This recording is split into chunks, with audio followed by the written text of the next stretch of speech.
ኢትዮጵያ ወደ ተሳሪተ ሀገር እናሻግራት ሁላችንም በመደመር።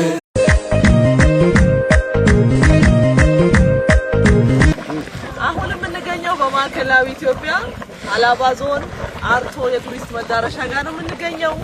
እንግዲህ ይኸው በተፈጥሮ ኢትዮጵያ በጣም የታደለች ነች ስንል እንግዲህ ዝም ብለን ለንግግር ብቻ ሳይሆን በተጨባጭ ይኸው በቆሎ እሸት እየቀቀልን እንገኛለን ማለት ነው። እና በዚሁ በተፈጥሮ ፍል ውሃ ምክንያት የበሰሉ ድንቾችን እየበላን ሀገራችን ኢትዮጵያ ዛሬ እኛ መስራት ባይችል ነገ ልጆቻችን የተሻለች ሀገር መስራት እንደሚችሉ ለዓለም ማስተዋወቅ የሚቻል ፖቴንሻል ያለው አካባቢ ነው።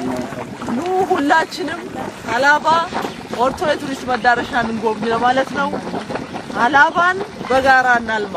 እዚሁ አላባ ዞን አርቶ ፍል ውሃ አካባቢ ነው የምንገኘው። ይሄ ፍል ውሃ በጣም ጤናማ በተፈጥሮ የተቸረን ትልቅ የፈጣሪ ጸጋ ነው። ይሄንን ፍል ውሃ ባለሀብቶች ራሱኑ በማቀዝቀዝ ራሱኑ ወደ መስኖ በማሸጋገር እርሻ አለ፣ ያልተመረተ ምርት የለም።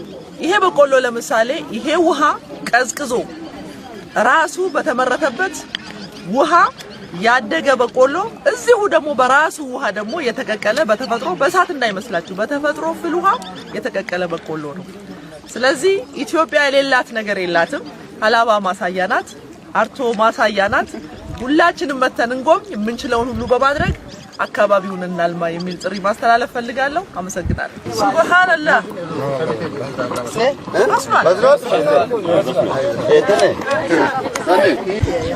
የዞኑ ቱሪስት መዳረሻ ቦታ ነው። ይሄ በቆሎ ዘቀቅን እየበላ ነው። ሌሎቻችሁ መጥታችሁ በዚህ በቆሎ ቀቅላችሁ ድንች ቀቅላችሁ እንድትቋደሱ እንላለን። መጥታችሁ እንድታለሙ አደራ እንላለን። ሰላም ነው። ይሄ የፈላው ቀዝቅዞ ይሄን በቆሎ ይቀቅላል። የፈላው ወርዶ ቀዝቅዞ እዚህ ባሉ አርሶ አደሮች ደግሞ ባላቸው እውቀት አቀዝቅዘው በቆሎ ማምረት ችለዋል። ስለዚህ ኢትዮጵያ የቸገራት ያጣችው የላትም። መስራትና መጠቀም ብቻ ነው የኛ ስራ የጎደለን። እሱን አጠናክረን እንቀጥላለን።